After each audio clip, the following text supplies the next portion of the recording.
मंदारवती किसकी पत्नी है? विक्रम बेताल की बहुत ही रोचक कहानी है। बेताल पच्चीसी की इस कथा में राजा विक्रमादित्य अपनी बुद्धिमत्ता से यह निर्णय करता है कि मंदारवती किसकी पत्नी होने योग्य थी। यदि आप बेताल पच्चीसी की अन्य कहानियां पढ़ना चाहते हैं तो कृपया यहां जाइए। विक्रम बेताल की कहानियां।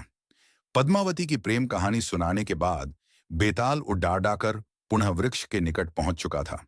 उसे खोजते हुए महाराज विक्रमादित्य पुनः उसी शिंशपा वृक्ष के नीचे पहुंचे।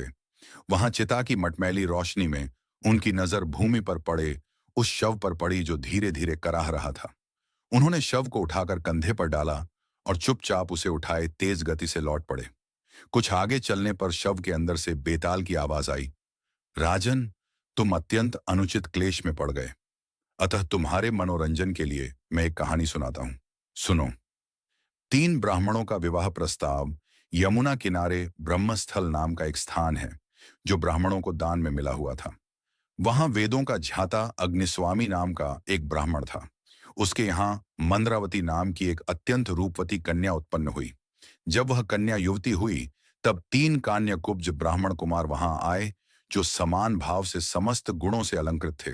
उन तीनों ने ही उसके पिता से अपने लिए कन्या की याचना की, किंतु कन्या के पिता ने उनमें से किसी के भी साथ कन्या का विवाह करना स्वीकार नहीं किया, क्योंकि उसे भय हुआ कि ऐसा करने पर वे तीनों आपस में ही लड़ मरेंगे। इस तरह वह कन्या कुंवारी ही रही। वे तीनों ब्राह्मण कुमार भी चकोर का व्रत लेकर उसके मुखमंडल पर टकटकी लगाए रात दिन वहीं रहने लगे। मंदारवती की मृत्यु। एक बार मंदारवती को अचानक दाहज्वर हो गया और उसी अवस्था में उसकी मौत हो गई। उसके मर जाने पर तीनों ब्राह्मण कुमार शोक से बड़े विकल हुए और उसे सजा संवार कर श्मशान ले गए, जहां उसका दाह संस्कार किया। उनमें से एक ने वहीं अपनी एक छोटी सी मड़ैया बना ली और मंदारवती की चिता की भस्म अपने सिराहने रखकर एवं भीख में प्राप्त अन्न पर निर्वाह करता हुआ वहीं रहने लगा। दूसरा उसकी अस्थियों की भस्म लेकर गंगा तट पर चला गया और तीसरा योगी बनकर देश देशांतरों के भ्रमण के लिए निकल पड़ा। योगी बना वह ब्राह्मण घूमता फिरता एक दिन वत्रोलक नाम के गांव में जा पहुंचा।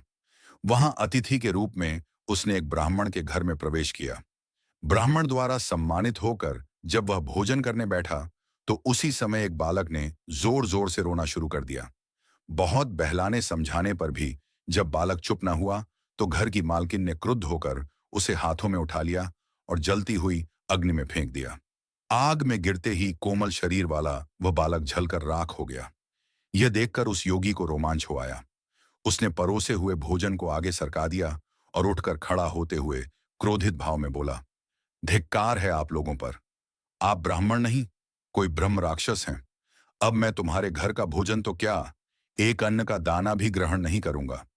योगी के ऐसा कहने पर गृहस्वामी बोला, हे योगीराज, आप कुपित न हो। मैं बच्चे को फिर से जीवित कर लूंगा। मैं एक ऐसा मंत्र जानता हूं जिसके पढ़ने से मृत व्यक्ति जीवित हो जाता है। यह कहकर वह गृहस्थ एक पुस्तक ले आया जिसमें मंत्र लिखा था। उसने मंत्र पढ़कर उससे अभिमंत्रित धूल आग में डाल दी।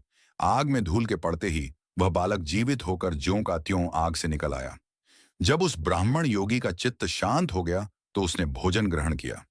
गृहस्थ ने उस पुस्तिका को बांधकर खूंटी पर टांग दिया और भोजन करके योगी के साथ वहीं सो गया।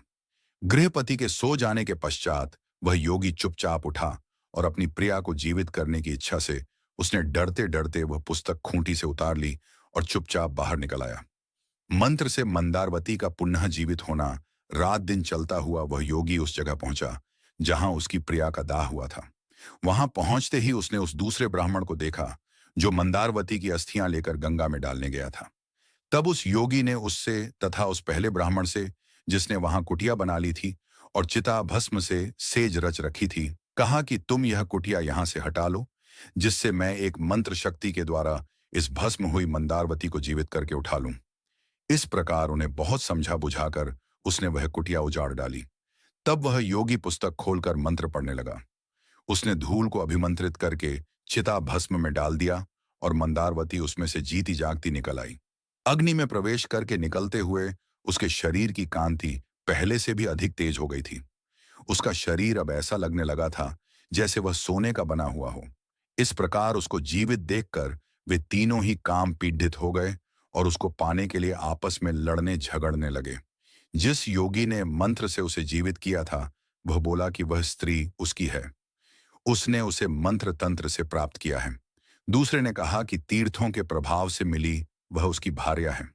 तीसरा बोला कि उसकी भस्म को रखकर अपनी तपस्या से उसने उसे जीवित किया है, अतः उस पर उसका ही अधिकार है।